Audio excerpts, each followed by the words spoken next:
Hello and welcome to YCZ classes. बच्चों, आज हम मॉलिक्यूलर ऑर्बिटल थ्योरी पढ़ेंगे। ठीक है, जो हमारा आज का लेक्चर होगा इसमें हम मॉलिक्यूलर ऑर्बिटल थ्योरी पढ़ेंगे। तो जैसे कि आपको स्क्रीन के ऊपर नज़र आ रहा है कि सबसे पहले हम बात करें इस मॉलिक्यूलर ऑर्बिटल थ्योरी की, तो आपको बेटा याद रखना है कि this theory was given by RS Mulliken and F Hund in 1932। ठीक है, सबसे पहली चीज़ है इम्पोर्टेंट कि इस थ्योरी को किसने दिया है। इसको हम मॉट भी कहते हैं, ये भी आप थोड़ा सा याद रखना कि मॉलिक्यूलर शॉर्टली हम इसको मॉट कहते हैं। That means molecular orbital theory given by RS Mulliken and F Hund van in 1932। अगर हम इसकी थोड़ी सी इसका अगर हम इसकी बैकग्राउंड की अगर हम थोड़ी सी बात करेंगे बेटा, तो उसमें आपने ये चीज़ याद रखनी है।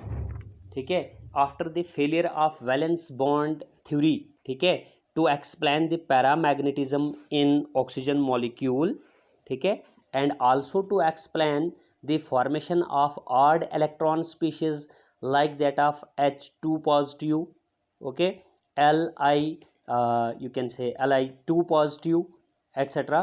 Another theory was proposed which is known as the molecular orbital theory, and it was proposed or given by the RS Mullikan and F Hund in 1932. Okay, इसके बाद बेटा हम यहाँ पे नेक्स्ट जो इम्पोर्टेंट पॉइंट है about the molecular orbital theory वो देखेंगे। द बेसिक आइडिया, ठीक है, the basic idea of this molecular orbital theory is that atomic orbitals of individual atoms, कि जो इंडिविजुअल एटम्स के एटॉमिक ऑर्बिटल्स हैं, ठीक है, वो कंबाइन होते हैं एक दूसरे के साथ। The atomic orbitals of individual atoms combine together to form new orbitals. ठीक है, कि इंडिविजुअल एटम्स के जो एटॉमिक ऑर्बिटल्स हैं वो आपस में कंबाइन होते हैं और नए ऑर्बिटल्स वो प्रोड्यूस करते हैं, फॉर्म करते हैं, which are known as molecular orbitals. ठीक है, तो मैं इस पॉइंट को एक बार फिर से रिपीट करता हूँ। The basic idea of this theory, that means molecular orbital theory, is that atomic orbitals of individual atoms combine together to form new orbitals known as molecular orbitals. Okay, next जो बेटा point है, silent features of molecular orbital theory. ठीक है, कुछ important features जो molecular orbital theory के हैं वो हम डिस्कस करेंगे। जो इन्फॉर्मेशन हमको मॉलिक्यूलर ऑर्बिटल थ्योरी प्रोवाइड करती है उन्हें हम डिस्कस करते हैं। तो फर्स्ट पॉइंट है, फर्स्ट साइलेंट फीचर है, as electrons of atoms are present in atomic orbitals, कि जैसे देखो एटॉमिक ऑर्बिटल्स के अंदर इलेक्ट्रॉन्स जो हैं वो प्रेजेंट होते हैं, as electrons of atoms are present in atomic orbitals. So in similar way, or you can say similarly, electrons of molecules are present in the molecular orbitals. बेटा सबसे important चीज़ यहाँ पर यह है कि जो हमको मॉलिक्यूलर ऑर्बिटल थ्योरी को कॉन्सेप्ट आ रहा है उसमें जो इंडिविजुअल एटम्स के जो एटॉमिक ऑर्बिटल्स हैं वो जब कंबाइन होते हैं आपस में, तो वो जो नए ऑर्बिटल्स बनाते हैं उनको हम मॉलिक्यूलर ऑर्बिटल्स कहते हैं। और इनके अकॉर्डिंग हमें जो पहला साइलेंट फीचर यहाँ पे देखने को मिल रहा है वो इस तरह से है कि जैसे इलेक्ट्रॉन्स ऑफ एटम्स जो हैं वो एटॉमिक ऑर्बिटल्स में प्रेजेंट होते हैं, ठीक उसी तरह से इलेक्ट्रॉन्स ऑफ मॉलिक्यूल्स जो हैं वो मॉलिक्यूलर ऑर्बिटल्स में प्रेजेंट होते हैं। नेक्स्ट पॉइंट है, an atomic orbital is influenced by only one nucleus, whereas if we talk about the molecular orbital it is influenced by 2 और मोर न्यूक्लियाई। अगर हम एटॉमिक ऑर्बिटल की बात करेंगे तो उसमें एक ही न्यूक्लियस हो सकता है, और अगर हम मॉलिक्यूलर ऑर्बिटल की बात करेंगे तो उसमें 2 या 2 से ज़्यादा न्यूक्लियस या न्यूक्लियाई जिनको हम बोलेंगे वो हो सकते हैं। ठीक है, वो पॉसिबल हो सकते हैं। ठीक है, नेक्स्ट आपने इस तरह से भी याद रखना है कि इनकी जो फॉर्मेशन की अभी हम बात करेंगे आगे, ठीक है, कि ये किस तरह से फॉर्म होते हैं। मान लीजिए अगर ये यहाँ पे एक एटॉमिक ऑर्बिटल है, ये आपका नेक्स्ट एटॉमिक ऑर्बिटल है, तो जब ये एटॉमिक ऑर्बिटल्स आपस में कंबाइन होते हैं बेटा, ये ठीक उसी तरह से कंबाइन होते हैं। ठीक है, एटॉमिक ऑर्बिटल्स और मॉलिक्यूलर ऑर्बिटल्स बनाते हैं। जिस तरह से मान लीजिए कि आपके पास एक फ्राइंग पैन है और उस फ्राइंग पैन में आप 2 एग्स को, ठीक है, डाल देते हो। ठीक है, frying up of 2 eggs in a frying pan, कि अगर आप 2 एग्स को एक फ्राइंग पैन पे डालते हो तो जैसे आप उनको, जैसे वो इंडिविजुअली होते हैं तो अलग अलग, ठीक है, और फिर जब आप उनको कंबाइन करके इकट्ठा डाल देते हो तो उनमें क्या होता है कि जो यॉकी पार्ट होता है वो तो आपका दिख जाता है इस तरह से अलग अलग से, लेकिन जो वाइटिश पोर्शन होता है जिसे हम एग एल्बुमिन कहते हैं वो क्या हो जाता है, मतलब उस फ्राइंग पैन में यूनिफॉर्मली डिस्ट्रीब्यूट हो जाता है। जैसे मैं एक बार फिर से आपको यहाँ पर इस तरह से ये सिचुएशन बता दूँ कि ये अगर आपके पास दो atomic orbitals just like two eggs हैं, जब हम इनको क्या करते हैं मतलब ब्रेक करते हैं तो ये जैसे हम यहाँ पर बोलेंगे कि जैसे ये अब कंबाइन होते हैं आपस में, तो जो नए ऑर्बिटल्स बनाते हैं वो नए ऑर्बिटल्स बेटा आपके पास कुछ इस तरह से बनते हैं। ठीक है, ज़रा ध्यान करना आप, इस तरह से आपका नया ऑर्बिटल बनता है जिसको हम मॉलिक्यूलर ऑर्बिटल बोलते हैं। और जिसमें ये जो जैसे मान लीजिए अगर हम इसको एग के अकॉर्डेंस कंसिडर करें तो फिर इनके जो ये यॉकी पॉट है वो इनका इस तरह से रहता है और वो जो मतलब एग एल्बुमिन है वो इस तरह से डेंसली कंसंट्रेट होता है इस रीजन में। ठीक है, तो अब देखिए यहाँ पर इस तरह के इन इंडिविजुअल एटम्स के ऑर्बिटल्स का नाम एटॉमिक ऑर्बिटल है। अब जब ये आपस में इंटरमिक्स होते हैं तो ये जो नए ऑर्बिटल्स बनाते हैं, तो मॉलिक्यूलर ऑर्बिटल थ्योरी का यहाँ पे कहना है कि ये जो न्यू ऑर्बिटल्स यहाँ पे बनते हैं वो इस तरह से बनते हैं जिन्हें हम मॉलिक्यूलर ऑर्बिटल्स कहते हैं। होप कि ये चीज़ आपकी क्लियर हुई हो। नेक्स्ट जो इम्पोर्टेंट पॉइंट अब है, ठीक है, इन होमोन्यूक्लियर मॉलिक्यूल्स। होमोन्यूक्लियर मॉलिक्यूल्स का मतलब है कि जैसे मान लो होमो एटॉमिक मॉलिक्यूल्स भी हम इनको कहते हैं, जैसे H2 हो सकता है, हाइड्रोजन हाइड्रोजन, ठीक है, N2 हो सकता है, नाइट्रोजन नाइट्रोजन, और O2 हो सकता है बेटा, ऑक्सीजन ऑक्सीजन वगैरह वगैरह। होमो मीन्स यहाँ पर सेम एटम्स से बना हुआ मॉलिक्यूल। तो in homonuclear molecule two atomic orbitals of equal energy combine to form molecular orbitals. अगर हम होमोन्यूक्लियर मॉलिक्यूल्स की बात करेंगे तो दो एटॉमिक ऑर्बिटल जो हैं इक्वल एनर्जी के, लेकिन वो आपस में कंबाइन होते हैं और क्या बनाते हैं, मॉलिक्यूलर ऑर्बिटल्स बनाते हैं। Whereas in case of अगर हम हेटेरोन्यूक्लियर मॉलिक्यूल की बात करें तो two atomic orbitals of comparable energy combine to form molecular orbital. तो हेटेरोन्यूक्लियर मॉलिक्यूल में जो दो एटॉमिक ऑर्बिटल्स होते हैं वो भी आपस में कंबाइन होते, जिनकी एनर्जी जो है कंपैरेबल होती है, ठीक है, कंपैरेबल होती है, वो आपस में कंबाइन होके भी जो है मॉलिक्यूलर ऑर्बिटल को फॉर्म करते हैं। ठीक है, नेक्स्ट साइलेंट फीचर जो है वो फोर्थ वन हम जो अब देखने जा रहे हैं वो है atomic orbitals of the bonding molecular orbitals lose their individual identity. ये बड़ा इंपॉर्टेंट है। जैसे मैंने अभी डायग्रामेटिकली आपको दिखाया था ना बेटा कि मान लो कि ये जस्ट एटॉमिक ऑर्बिटल्स हैं, ठीक किसकी तरह, टू एग्स की तरह। ठीक है, तो जब मैंने मॉलिक्यूलर ऑर्बिटल अभी आपको दिखाया था तो मैंने कहा था मॉलिक्यूलर ऑर्बिटल का डायग्राम जो है बेटा वो कुछ इस तरह से हो जाता है। ठीक है, तो देखिए इन एटॉमिक ऑर्बिटल्स की जो इंडिविजुअल आइडेंटिटी है, मतलब इनकी जो अपनी पहचान होती है बेसिक, वो तो यहाँ पर खो जाती है। ठीक है, देखिए ये किस तरह से बेसिकली दिखने में हुआ करते हैं पहले, और जब ये आपस में कंबाइन हो जाते हैं तो फिर ये इस तरह से हो जाते हैं। ठीक है, मतलब जिन्हें हम फिर मॉलिक्यूलर ऑर्बिटल्स कहते हैं। तो कहने का मतलब ये है कि ये जो एटॉमिक ऑर्बिटल्स होते हैं बॉन्डिंग एटम्स के, ठीक है, वो क्या करते हैं, they lose their individual identity while combining to form molecular orbitals. कि एटॉमिक ऑर्बिटल्स बॉन्डिंग एटम्स की अपनी आइडेंटिटी जो है वो खो देते हैं जब वो कंबाइन होके मॉलिक्यूलर ऑर्बिटल्स बनाते हैं। नेक्स्ट फीचर है बेटा, the number of molecular orbitals formed is equal to the number of combining atomic orbitals. ये फीचर तो कॉमन चल रहा है, जैसे आपने हाइब्रिडाइजेशन में भी देखा था कि हमने वहाँ पे पढ़ा था कि जितने एटॉमिक ऑर्बिटल्स कंबाइन होते हैं उतने ही हाइब्रिड ऑर्बिटल्स बनते हैं। ठीक यहाँ पर भी हम ये बात कह रहे हैं कि मॉलिक्यूलर ऑर्बिटल्स डिपेंड करता है कि वो कितने बनेंगे, किस पे डिपेंड करता है, ये एटॉमिक ऑर्बिटल्स पे कि एटॉमिक ऑर्बिटल्स कितने कंबाइन हो रहे हैं जी। तो number of molecular orbitals formed is equal to the number of combining atomic orbitals. जितने एटॉमिक ऑर्बिटल्स आपस में कंबाइन होंगे बेटा उतने ही मॉलिक्यूलर ऑर्बिटल जो हैं हमारे पास प्रोड्यूस होते हैं।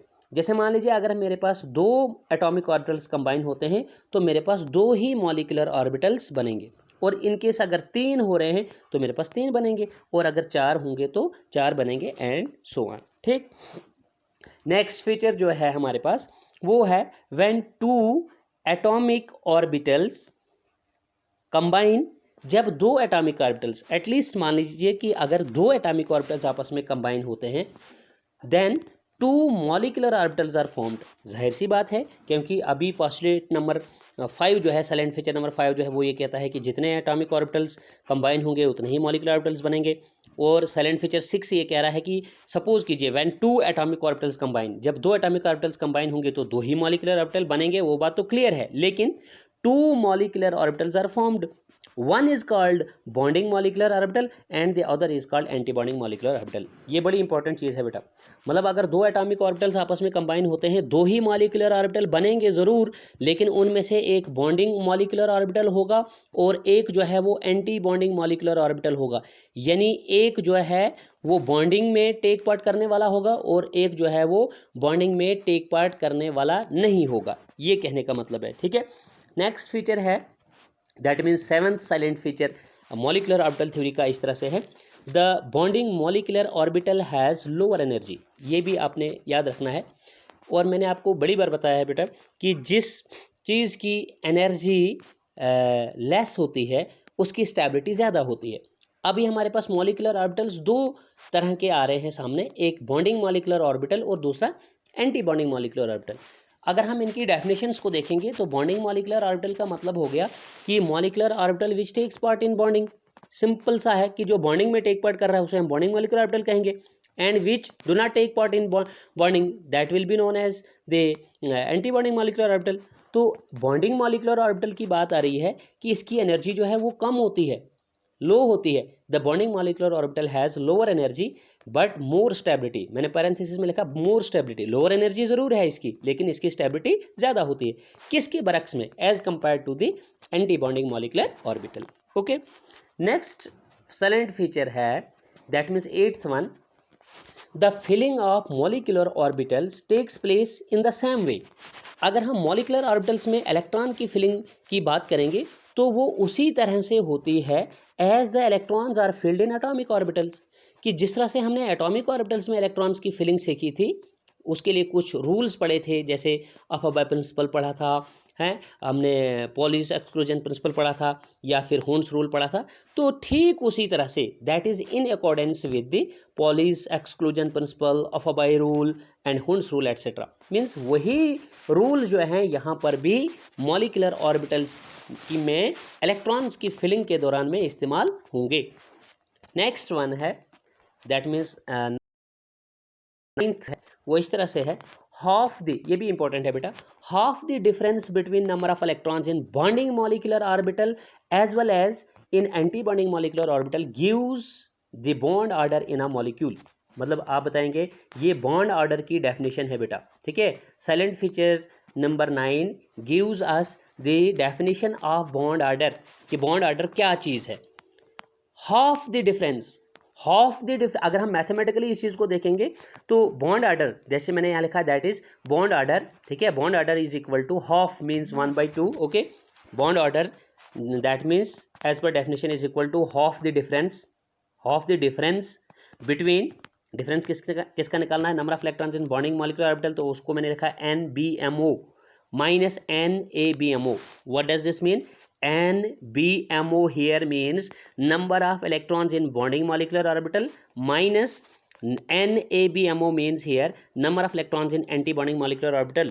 So this half difference between the number of electrons in bonding molecular orbital and anti-bonding molecular orbital here is called as the bond order.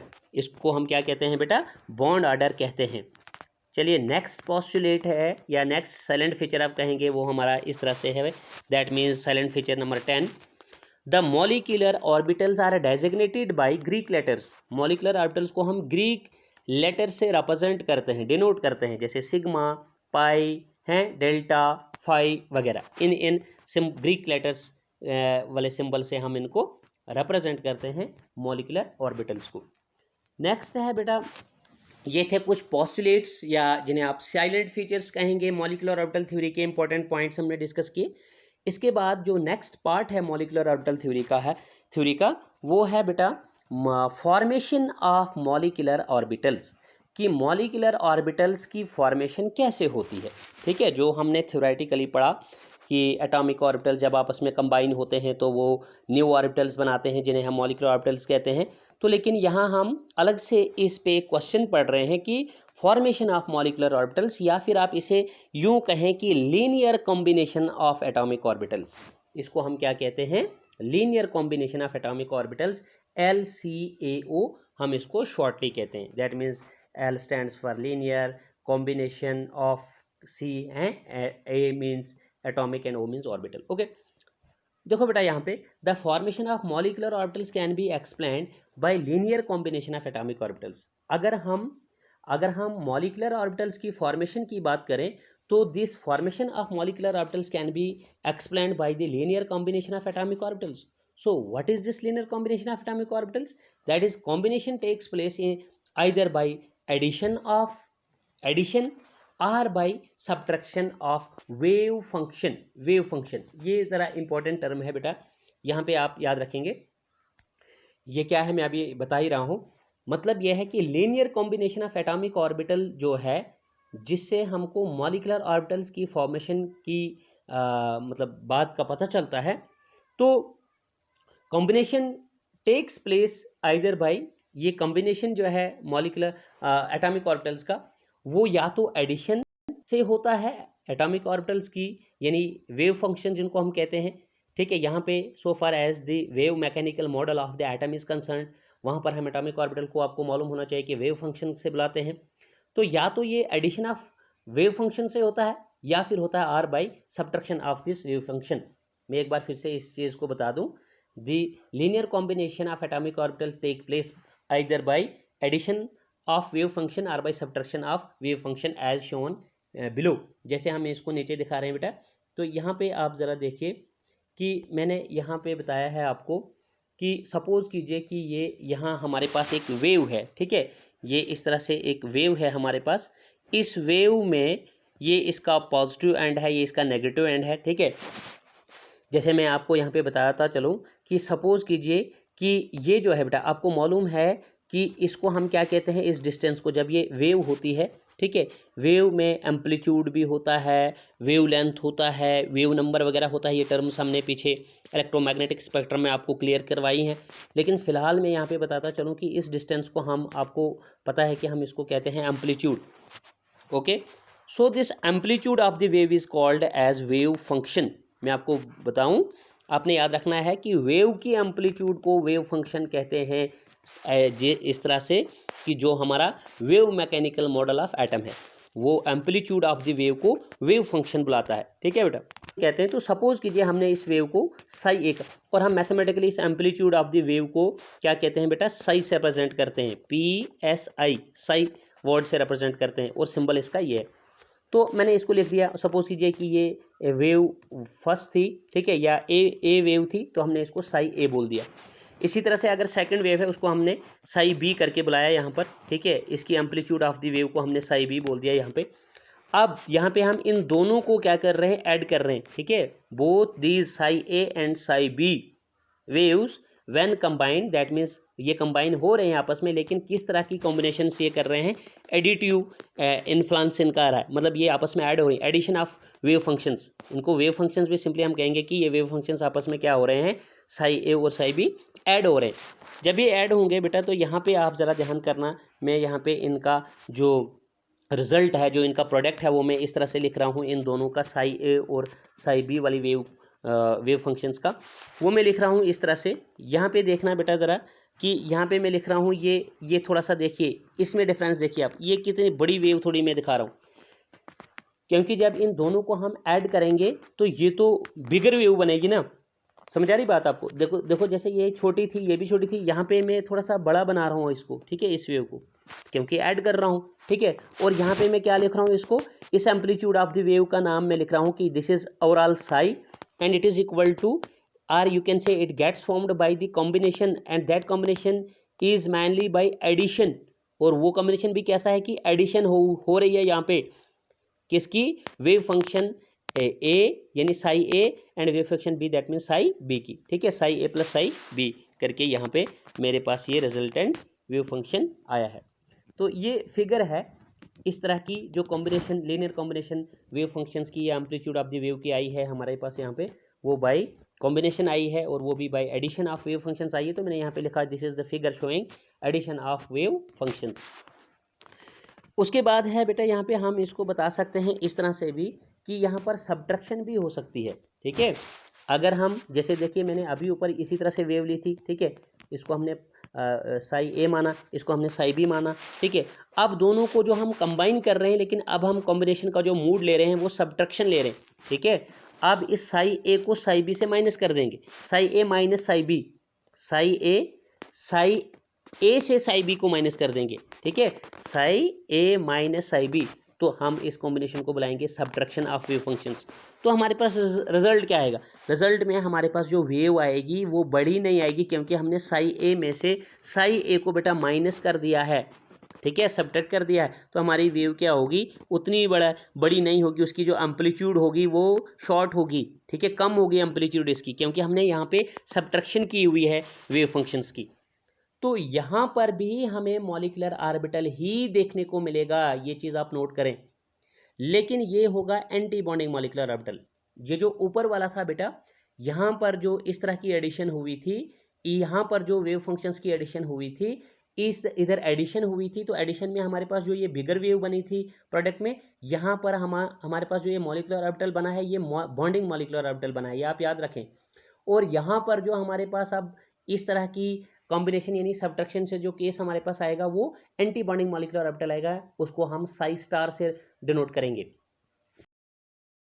ठीक है। आया था उसको हमने सिर्फ साई से लिखा हुआ था, ठीक है। ये जो साई यहाँ पर है ये साई है, इसका मतलब है ये है बॉन्डिंग मॉलिक्यूलर ऑर्बिटल। और जो यहाँ पे हमारे पास इस वक्त बात आ रही है साई स्टार, तो इस साई स्टार को हम बोलेंगे बेटा यहाँ पर कि ये एंटी बॉन्डिंग मॉलिक्यूलर ऑर्बिटल है, जो कि बराबर आएगा wave function of A minus wave function of B, ठीक है, दोनों वेव्स का difference, that mean psi A minus psi B के बराबर। और इसका डायग्रामेटिक व्यू जो है वो हम इस तरह से दिखाएंगे, ठीक। और ये है हमारी figure showing the subtraction of the wave functions. तो कुल मिला के आपने देखा यहाँ पर कि हम कॉम्बिनेशन ऑफ यानी linear combination of atomic orbitals को जो है इस तरह से हमने यहाँ पर सीखा। और एटॉमिक ऑर्बिटल्स को हम यहाँ पर wave mechanical model of atom में बेटा याद रखना कि हम उसे वेव फंक्शन करके बुलाते हैं, एम्पलीट्यूड ऑफ द वेव या wave functions, amplitude of the wave बोलो या वेव फंक्शन करके बोलो, एटॉमिक ऑर्बिटल को यहाँ पे बुलाया जाता है wave mechanical model of atom में। इसके अलावा मैंने एक और पिक्चर यहाँ पर समझाने के लिए बताई है लीनियर कॉम्बिनेशन में। सपोज कीजिए कि ये एक एटॉमिक ऑर्बिटल है 1s नेचर का, ये दूसरा एटॉमिक ऑर्बिटल है 1s नेचर का, ठीक है। क्योंकि अब अभी हमने जो इनके साइलेंट फीचर्स पढ़े उनमें हमने पढ़ा कि इनकी जो एनर्जी है वो ऑलमोस्ट सेम होनी चाहिए, या अभी हम नीचे conditions for necessary for the combination of atomic orbital जो पढ़ेंगे तो वहाँ पर ये बात आएगी कि एटॉमिक ऑर्बिटल जो कंबाइन होके मॉलिक्यूलर ऑर्बिटल्स करेंगे तो उनकी एनर्जी जो है ऑलमोस्ट सेम होनी चाहिए। तो वो ये 1s एटॉमिक ऑर्बिटल का एनर्जी ही सेम हो सकता है, हम ये नहीं बोल सकते हैं कि 1s 2s के साथ या 3s के साथ कंबाइन हो सकता है, ठीक है, उनमें डिफरेंस एनर्जी में आएगा, ठीक है, वो कंडीशन यहाँ पर सूटेबल नहीं होगी। तो यहाँ पर मान लीजिए ये जो दो एटॉमिक ऑर्बिटल्स यहाँ पर आपस में कंबाइन किए हैं, तो हम यहाँ पर जो मॉलिक्यूलर ऑर्बिटल की बात इस तरह से समझेंगे बेटा। तो यहाँ पे हमारे पास इनके कॉम्बिनेशन, इनकी यहाँ देखिए कि ओवरलैपिंग इस तरह से हो गई है, ठीक है। तो ये हम इसको बोलेंगे कि इस तरह का कॉम्बिनेशन, ये प्लस प्लस ही हम दिखा रहे हैं सेम साइन से, तो इसका मतलब ये है कि ये हमारा बॉन्डिंग मॉलिक्यूलर ऑर्बिटल है, ठीक है। तो नेक्स्ट इसी को आप बताओगे, या तो इस सिचुएशन से इनकी कॉम्बिनेशंस को दिखाओगे, या फिर बताओगे कि देखो ये तो हमने पढ़ा था ओवरलैपिंग वी, तो वीबीटी बता रही थी हमको वैलेंस बॉन्ड थ्योरी, इस तरह से ओवरलैपिंग करके हमें एटॉमिक ऑर्बिटल्स की कॉम्बिनेशंस बता रही थी, जिसमें कोवलेंट बॉन्ड की फॉर्मेशन वो partially half filled atomic orbitals की कॉम्बिनेशंस या ओवरलैपिंग से सिखाया था उसने, वैलेंस बॉन्ड थ्योरी ने कोवलेंट बॉन्ड बनाना। तो ये तो वीबीटी का कॉन्सेप्ट है। लेकिन अभी हम जब इन दो को के कॉम्बिनेशंस की बात करेंगे तो मॉलिक्यूलर ऑर्बिटल थ्योरी इनको बताएगी। जैसे मैंने अभी ऊपर आपको बताया था कि अगर हम दो एग्स ले लें तो इन दो एटॉमिक ऑर्बिटल्स को आप जस्ट लाइक द 2 एग्स समझ लें। जब हम उनको तोड़ेंगे बेटा एक फ्राइंग पैन के अंदर, तो ये दोनों के जो यॉक्स होंगे मानो वो इस तरह से हैं, ठीक है, और जो उनका वो क्या कहते हैं एग एल्बुमिन होगा वो यूनिफॉर्मली डिस्ट्रीब्यूट हो जाएगा, ठीक है।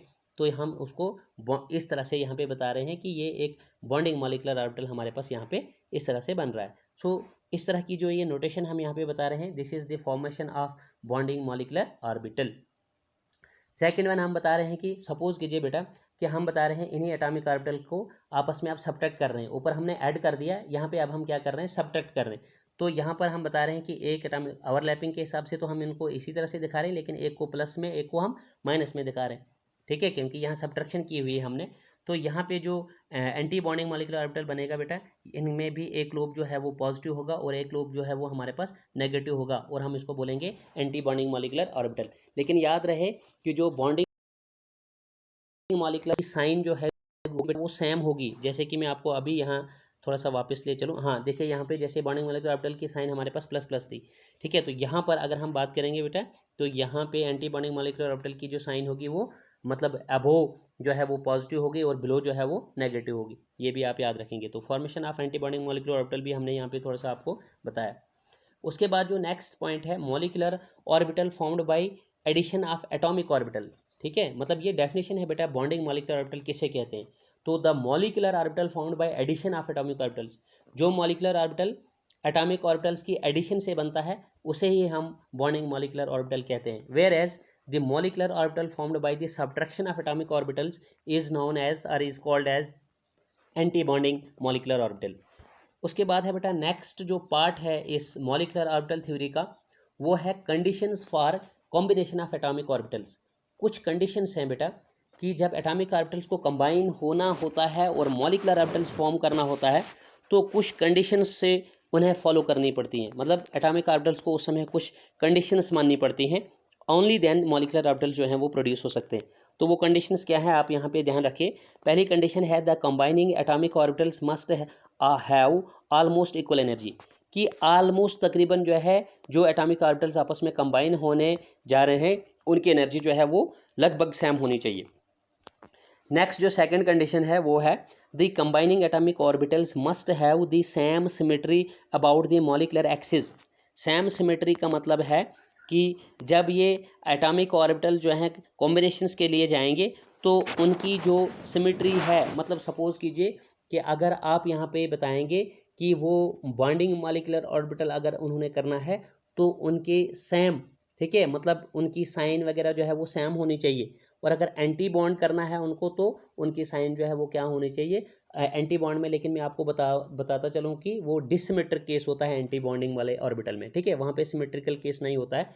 लेकिन यहाँ पे मैं कंबाइनिंग एटॉमिक ऑर्बिटल्स की बात कर रहा हूँ कि they should have, combining atomic orbitals की क्या होनी चाहिए, सिमेट्री सेम होनी चाहिए अबाउट द मॉलिक्यूलर एक्सिस, ठीक है, कि जैसे इसमें आप ये भी थोड़ा सा मान सकते हो कि 1s एटॉमिक ऑर्बिटल 1s के ही साथ जो है वो ओवरलैप कर सकता है, या 2s जो है वो 2s के साथ वगैरह वगैरह। नेक्स्ट वन है बेटा कि the combining atomic orbitals must overlap to the maximum extent, कि आप यहाँ पे fruitful formation of molecular orbitals कह सकते हो तभी जाकर जब हमारे पास एटॉमिक ऑर्बिटल्स जो हैं वो आपस में कंबाइन हो, ठीक है, combining atomic orbitals must overlap, वो ओवरलैप होने चाहिए, ठीक है, टू दी मैक्सिमम एक्सटेंट, मतलब ज़्यादा से ज़्यादा जो है उनके पास जो रीजन ऑफ ओवरलैपिंग है वो आना चाहिए, ठीक है, ज़्यादा से ज़्यादा मतलब एक्सटेंट ऑफ ओवरलैपिंग जो है वो मैक्सिमम होनी चाहिए between the combining atomic orbitals. तो ये कुछ कंडीशंस थी, ठीक है, 3 कंडीशंस जो हमने डिस्कस की while forming the molecular orbitals by the combination of atomic orbitals, ठीक है। नेक्स्ट में है बेटा हमने बॉन्ड ऑर्डर अभी ऊपर पढ़ा कि बॉन्ड ऑर्डर क्या होता है, जिसका डेफिनेशन हमने दिया difference, half the difference between the number of electrons in bonding molecular orbital minus number of electrons in anti bonding molecular orbitals. तो हम उसका कुछ सिग्निफिकेंस यहाँ पे पढ़ेंगे नेक्स्ट पार्ट में, सिग्निफिकेंस ऑफ बॉन्ड ऑर्डर। तो उसमें पहला पॉइंट यहाँ पे है a bond order is positive, मतलब सपोज कीजिए कि आप मॉलिक्यूल का बॉन्ड ऑर्डर निकाल रहे हैं और उस बॉन्ड ऑर्डर की जो वैल्यू है वो पॉजिटिव वैल्यू आ रही है, तो it means positive value of bond order means molecule is stable. ये बात आप याद रखें, बड़ी इंपॉर्टेंट है। Positive value of bond order का मतलब है कि मॉलिक्यूल स्टेबल है एंड एग्जिस्ट, और वो एग्जिस्ट कर सकता है, ठीक है, उसका लाइफ स्पैन जो है वो हो सकता है। हाउएवर अब देखिए अगर क्या होगा, if value of bond order is zero, अगर वैल्यू ऑफ बॉन्ड ऑर्डर आपके पास मॉलिक्यूल का जीरो आ रहा है या नेगेटिव आ रहा है, is zero or negative, it means that molecule is unstable. अगर बॉन्ड ऑर्डर मॉलिक्यूल का जीरो आ रहा है या नेगेटिव आ रहा है, इसका मतलब है कि मॉलिक्यूल जो है वो अनस्टेबल है, मॉलिक्यूल स्टेबल हरगिज नहीं है, एंड डज नॉट एग्जिस्ट, और वो एग्जिस्ट नहीं कर सकता है। This is very very important, you can से significance of this bond order. जो ये पहला वाला पॉइंट आ रहा है, अगर पॉजिटिव है बॉन्ड ऑर्डर की वैल्यू तो मॉलिक्यूल स्टेबल है, एग्जिस्ट करेगा, और अगर जीरो वैल्यू आ रही है बॉन्ड ऑर्डर की या नेगेटिव वैल्यू आ रही है तो मॉलिक्यूल अनस्टेबल है और वो एग्जिस्ट नहीं कर सकता। उसके बाद आपने याद रखना है बेटा इसके साथ में the integral bond order value of, जैसे अगर बॉन्ड ऑर्डर की वैल्यू आपके पास 1 आ रही है, पॉजिटिव में अगर 1 आ रही है, 2 आ रही है या 3 आ रही है, it means that or it corresponds to the single double और ट्रिपल बॉन्ड। मतलब अगर बॉन्ड ऑर्डर 1 आ रहा है इसका मतलब है उस मॉलिक्यूल में सिंगल बॉन्ड बनेगा। अगर बॉन्ड ऑर्डर आपके पास 2 आ रहा है तो इसका मतलब मॉलिक्यूल के अंदर जो है वो डबल बॉन्ड आ रहा है। अगर बॉन्ड ऑर्डर आपके पास 3 आ रहा है तो इसका मतलब कि वहाँ पर मॉलिक्यूल के अंदर जो है वो ट्रिपल बॉन्ड देखने को आपको मिलेगा। ठीक है, तो नेक्स्ट जो सेकेंड सिग्निफिकेंस आप बताएंगे अबाउट दिस बॉन्ड ऑर्डर, वो ये है कि the stability of the molecule is measured by its bond dissociation energy। this is again very very important point, very important point है बेटा बॉन्ड ऑर्डर के बारे में, कि आप मॉलिक्यूल को स्टेबल बोल सकते हो कि मॉलिक्यूल स्टेबल है। वो आप किस तरह से मेजर कर सकते हो, वो किस तरह से आप कंपेयर कर सकते हो मॉलिक्यूल्स को कि कौन मॉलिक्यूल स्टेबल है और कौन सा लेस स्टेबल है। ठीक है, मोर स्टेबल कौन है, लेस स्टेबल कौन से, आप इस तरह का कंपैरिजन कर सकते हो मॉलिक्यूल्स के अंदर। ये चीज़ देखकर the stability of the molecule is measured by its bond dissociation energy. उस मॉलिक्यूल के अंदर आपने bond dissociation energy, bond dissociation energy का मतलब होता है energy required to break the bonds present in a particular molecule, you can say. तो which is directly related to the bond order, which is directly related to the bond order का मतलब हो गया कि जो ये बॉन्ड डिसोसिएशन एनर्जी है ये बॉन्ड ऑर्डर के डायरेक्टली प्रोपोर्शनल है। इसका क्या मतलब है, इसका मतलब ये है कि अगर आपके पास मॉलिक्यूल ए है और दूसरा आपके पास मॉलिक्यूल बी है, अगर आपके पास मॉलिक्यूल ए की बॉन्ड डिसोसिएशन एनर्जी जो है वो मतलब हाई है as compare to the molecule B की बॉन्ड डिसोसिएशन एनर्जी से जिसकी बॉन्ड डिसोसिएशन एनर्जी लो है, मतलब ये दो मॉलिक्यूल्स हैं, इसकी बॉन्ड डिसोसिएशन एनर्जी ज़्यादा है और इसकी बॉन्ड डिसोसिएशन एनर्जी जो है वो कम है, तो हम ये बताएंगे कि इनका जो, ठीक है, इनकी जो बॉन्ड ऑर्डर है, ठीक है, इनका बॉन्ड ऑर्डर जो है मतलब यहाँ पे आप इस तरह से बताओगे बेटा यहाँ पे कि जो मॉलिक्यूल की स्टेबिलिटी है, the stability of the molecule is measured by its bond dissociation energy which is directly related to the bond order. मतलब bond dissociation energy direct proportional है बॉन्ड ऑर्डर के। अगर बॉन्ड ऑर्डर आपके पास molecule का ज़्यादा है, ठीक है, अगर मान लीजिए मॉलिक्यूल ए का बॉन्ड ऑर्डर ज़्यादा है, यहाँ पे ट्रिपल बॉन्ड है, सपोज कीजिए मॉलिक्यूल बी में डबल बॉन्ड है, तो यहाँ बॉन्ड ऑर्डर ज़्यादा है 3 है, यहाँ पर बॉन्ड ऑर्डर 2 है, तो इसका मतलब है कि बॉन्ड ऑर्डर जहाँ ज़्यादा है बेटा उसकी जो बॉन्ड डिसोसिएशन एनर्जी है वो ज़्यादा होगी। ठीक है, और जब उसकी बॉन्ड डिसोसिएशन एनर्जी ज़्यादा है इसका मतलब ये स्टेबल ज़्यादा होगा, मतलब ट्रिपल बॉन्ड वाला मॉलिक्यूल ज़्यादा स्टेबल होगा as compare to the double bond वाले मॉलिक्यूल से। ठीक है बेटा, और इसी तरह से देखिए यहाँ पर मैंने इस चीज़ को यहाँ पे थोड़ा सा नीचे टेबुलेट भी किया है। मैं अभी इस चीज़ को आपको यहाँ पे फिर से एक्सप्लेन करूँगा, लेकिन फिलहाल आपने याद रखना है कि stability of molecule is measured by its bond dissociation energy which in turn is directly related to the bond order. ये रिलेशन आपने याद रखनी है, bond dissociation energy direct bond order के साथ रिलेट होती है कि बॉन्ड डिसोसिएशन एनर्जी अगर मॉलिक्यूल की ज़्यादा है, यानी अगर बॉन्ड ऑर्डर ज़्यादा है मॉलिक्यूल का, उसकी बॉन्ड डिसोसिएशन एनर्जी ज़्यादा होगी, और जब बॉन्ड डिसोसिएशन एनर्जी ज़्यादा होगी तो स्टेबिलिटी ज़्यादा होगी। नेक्स्ट इंपॉर्टेंट फीचर है या सिग्निफिकेंस बॉन्ड ऑर्डर का है, bond order is inversely proportional to the bond length. Bond length मतलब हो गया कि बॉन्ड डिस्टेंस, ठीक है, मतलब distance of separation between the atom. ठीक है, कि एटम के अंदर जिसको हम कहते हैं ना कि न्यूक्लियस से लेकर तो वैलेंस शेल तक का डिस्टेंस कितना है एटम के अंदर, बॉन्ड लेंथ, तो वो बॉन्ड लेंथ जो है वो बॉन्ड ऑर्डर जो है वो बॉन्ड लेंथ के साथ इनवर्सली रिलेट होता है। मतलब अगर मान लीजिए मॉलिक्यूल ए की बॉन्ड लेंथ जो है वो ज़्यादा है तो उसका बॉन्ड ऑर्डर जो है वो कम होगा। अगर मॉलिक्यूल बी है उसकी बॉन्ड लेंथ अगर कम है तो उसका बॉन्ड ऑर्डर जो है वो ज़्यादा होगा। ठीक है, तो देखिए इन दोनों चीज़ों को यानी 2 और 3 को जो है यहाँ पे आप देखिए ज़रा इस एग्जांपल में जो हमने यहाँ पर टेबुलर फॉर्म में लिखा हुआ है कि ये मान लीजिए कोई मॉलिक्यूल है आपके पास, उसका बॉन्ड ऑर्डर है, उसकी बॉन्ड डिसोसिएशन एनर्जी है और उसकी बॉन्ड लेंथ है। तो ज़रा देखिए यहाँ O2 मॉलिक्यूल, ऑक्सीजन मॉलिक्यूल है हमारे पास, उसका बॉन्ड ऑर्डर जो है वो 2 है कि, और जैसे कि मान लीजिए O2 मॉलिक्यूल आपको मालूम है कि लेविस स्ट्रक्चर वगैरह आपको पता है कि इनके बीच 2 ऑक्सीजन के बीच में डबल बॉन्ड होता है, तो यही बॉन्ड ऑर्डर इनका 2 हो गया। ठीक है, तो दूसरी चीज़ मैं आपको बताऊं बेटा यहाँ पे कि इसकी बॉन्ड डिस्ट्रीब्यूशन एनर्जी जो ऑब्जर्व्ड है वो 495 किलो जूल पर मोल है, और इसकी जो बॉन्ड लेंथ है वो 121 पिकोमीटर है।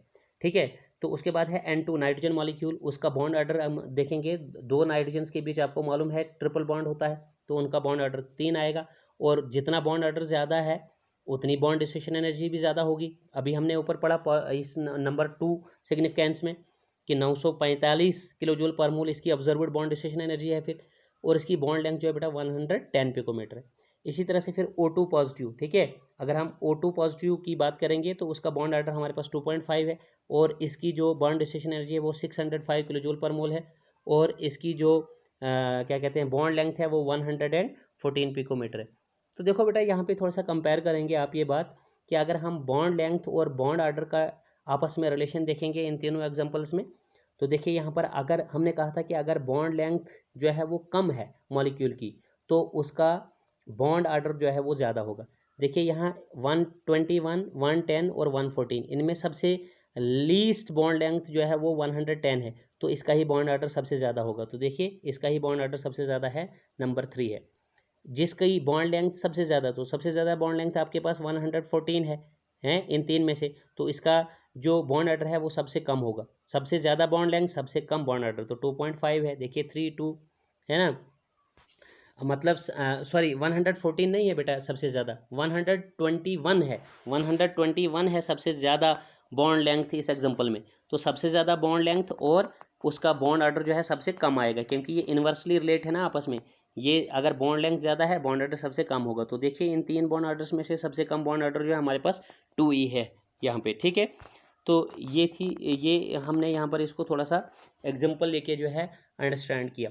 इसी तरह से आप यहाँ पर बेटा बता सकते हो कि बॉन्ड डिसोसिएशन एनर्जी और बॉन्ड ऑर्डर को भी देख सकते हो, यहाँ पे कंपेयर कर सकते हो जो हमने पढ़ा। बॉन्ड ऑर्डर और बॉन्ड डिसोसिएशन एनर्जी का आपस में हमने बताया कि ये डायरेक्टली रिलेट हैं जी, एक दूसरे के साथ डायरेक्टली प्रोपोर्शनल है। मतलब अगर बॉन्ड ऑर्डर ज़्यादा है बॉन्ड डिसोसिएशन एनर्जी ज़्यादा है। तो बॉन्ड ऑर्डर सबसे ज़्यादा यहाँ पर देखिए कहाँ है आपका बॉन्ड ऑर्डर, नंबर 3 N2 वाले मॉलिक्यूल में। तो देखिए bond order, bond dissociation energy की जो वैल्यूज़ है तीनों मॉलिक्यूल्स की, वो सबसे ज़्यादा आपको इसी बॉन्ड ऑर्डर ज़्यादा वाले 3 केस में 945 किलो जूल पर मोल देखने को मिल रही है। ठीक है, और इसी तरह से फिर इसका इफेक्ट देखिए कि जैसे जैसे बॉन्ड ऑर्डर कम होता जा रहा है उसी तरह से बॉन्ड डिसोसिएशन एनर्जी भी कम होती चली जा रही है। 3 के बाद बॉन्ड ऑर्डर 2 है आपके पास, 2.5 है आपके पास O2 पॉजिटिव का, तो उसकी बॉन्ड डिसोसिएशन एनर्जी 605 पहुंच गई, और फिर बॉन्ड ऑर्डर आपका और छोटा हो गया 2 हो गया, तो बॉन्ड डिसोसिएशन एनर्जी और कम हो गई 495 किलो जूल पर मोल। तो ये था बेटा यहाँ पे इस तरह से इस सिग्निफिकेंस ऑफ बॉन्ड ऑर्डर को भी हमने यहाँ पे अंडरस्टैंड किया इस टेबलर फॉर्म से। नेक्स्ट और लास्ट पार्ट जो हम आज के लेक्चर का पढ़ेंगे बेटा वो है difference between bonding molecular orbital and anti bonding molecular orbital. क्या डिफरेंस है ये भी कभी आपको मतलब पूछा जा सकता है। ठीक है, ये क्वेश्चन भी। तो बॉन्डिंग मॉलिक्यूलर ऑर्बिटल और एंटी बॉन्डिंग मॉलिक्यूलर ऑर्बिटल की सबसे पहले हम डेफिनेशन बताएंगे कि ये किस तरह से बनते हैं जी। बॉन्डिंग मॉलिक्यूलर ऑर्बिटल की फॉर्मेशन कैसे होती है, अभी आपने ऊपर पढ़ा कि it is formed by the addition, additive effect जिसको हम बोलेंगे, addition of atomic orbitals. That means जिसको हम quantum mechanical model of atom के मुताबिक साई से दिखाते हैं।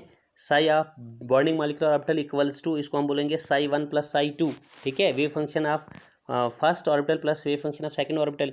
और यहाँ पर हम बताएंगे एंटी बॉन्डिंग मॉलिक्यूलर ऑर्बिटल को कि it is formed by the subtraction of atomic orbitals. That means psi means molecular orbital, कौन सा, वो भी anti bonding molecular orbital equals to psi of ABMO, जिसको हम पढ़ेंगे mathematically equals to psi1 - psi2। ठीक है, इस तरह से। नेक्स्ट वन है बेटा आपके पास सेकंड डिफरेंस जो इनका आएगा वो है the electron density increases in the region between the nuclei of bonded atoms, कि जो बॉन्डेड एटम्स के न्यूक्लियस होंगे उनके बीच जो इलेक्ट्रॉन डेंसिटी होगी वो इंक्रीज होती है बॉन्डिंग मॉलिक्यूलर ऑर्बिटल्स की। और इलेक्ट्रॉन डेंसिटी जो होती है कहाँ पे, in the region between the nuclei of bonded atoms, वो यहाँ पे एंटी बॉन्डिंग मॉलिक्यूलर ऑर्बिटल में डिक्रीज होती है। ठीक है, नेक्स्ट वन है because of attractive forces. Bonding molecular orbital में आप बताओगे कि because of attractive forces they means the bonding molecular orbital they have lower energy than the combining atomic orbitals, कि अट्रैक्शन की वजह से इनकी जो एनर्जी होती है वो कंबाइनिंग एटॉमिक ऑर्बिटल से कम होती है, इसलिए वो ज़्यादा स्टेबल होते हैं। यहाँ पे बताओगे because of repulsive forces, anti bonding में आप बताओगे कि यहाँ पर रिपल्शन है, अट्रैक्शन के बजाय यहाँ पर रिपल्सिव फोर्सेज देखने को मिलती है, and they have higher energy, और रिपल्शंस के कारण इनकी जो एनर्जी है वो हाई होती है देन जो कि उनके कंबाइनिंग एटॉमिक ऑर्बिटल्स होते हैं उनसे। नेक्स्ट आप बताओगे फोर्थ डिफरेंस बेटा कि they are formed, that means I am talking about the bonding molecular orbital, they are formed when the lobes of combining orbitals have same sign. ये बड़ा important चीज़ है, ये बॉन्डिंग मॉलिक्यूलर ऑर्बिटल्स तभी बनते हैं जब कंबाइनिंग एटॉमिक ऑर्बिटल्स के lobes जो हैं उनकी सेम साइन हो, मतलब पॉजिटिव पॉजिटिव, ठीक है, पॉजिटिव पॉजिटिव साइन वगैरह। तो अगर हम यहाँ एंटी बॉन्डिंग मॉलिक्यूलर ऑर्बिटल की बात करेंगे, they are formed when the lobes of combining atomic orbitals, जब कंबाइनिंग एटॉमिक ऑर्बिटल्स के लोब जो हैं वो अपोजिट साइन में हो, मतलब एक पॉजिटिव है तो दूसरा नेगेटिव होगा, ठीक है, अगर एक लोब पॉजिटिव है तो दूसरा जो है वो नेगेटिव होगा एंटी बॉन्डिंग मॉलिक्यूलर ऑर्बिटल में। तो नेक्स्ट और लास्ट फिफ्थ डिफरेंस इनका है, जो ये बॉन्डिंग मॉलिक्यूलर ऑर्बिटल है इट स्टेबलाइजेज द मॉलिक्यूल, ये मॉलिक्यूल को स्टेबल बनाता है, और जो ये एंटी बॉन्डिंग मॉलिक्यूलर ऑर्बिटल है चूंकि यहाँ पर रिपल्शन होती है तो रिपल्शन से मॉलिक्यूल जो है वो वाइब्रेट करता रहता है, तो इसलिए ये डीस्टेबलाइज करता है। हम बताएंगे कि एंटी बॉन्डिंग मॉलिक्यूलर ऑर्बिटल जो होता है इट डीस्टेबलाइजेज द मॉलिक्यूल। तो बेटा ये था difference between the bonding molecular orbital and anti bonding molecular orbital. तो आज के लेक्चर में हम इतना ही पढ़ेंगे, कुछ मतलब पार्ट वाइज जो है हमने मॉलिक्यूलर ऑर्बिटल थ्योरी को जो है आज के लेक्चर में डिस्कस किया है, ठीक है, अच्छे से मैंने कोशिश की है कि इसको कंसेप्ट आप तक पहुँचे। और बेटा एक और लेक्चर इस पर मैं रखूँगा मॉलिक्यूलर ऑर्बिटल थ्योरी पे, उसमें हम इसकी एप्लीकेशन को डिस्कस करेंगे, जिसमें हम मॉलिक्यूलर ऑर्बिटल डायग्राम्स को जो है वो डिस्कस करेंगे, या जिन्हें हम एनर्जी लेवल डायग्राम्स कहते हैं, वो कुछ मॉलिक्यूल्स की डिस्कस करेंगे, और इस तरह से फिर ये मॉलिक्यूलर ऑर्बिटल थ्योरी वाला जो पोर्शन है आपका वो ख़त्म हो जाएगा। तो आज के लेक्चर में इतना ही बेटा, होप कि आपको पूरा लेक्चर समझ में आ गया हो। तो आज के लेक्चर में इतना ही, good bye, take care, stay fit and stay safe.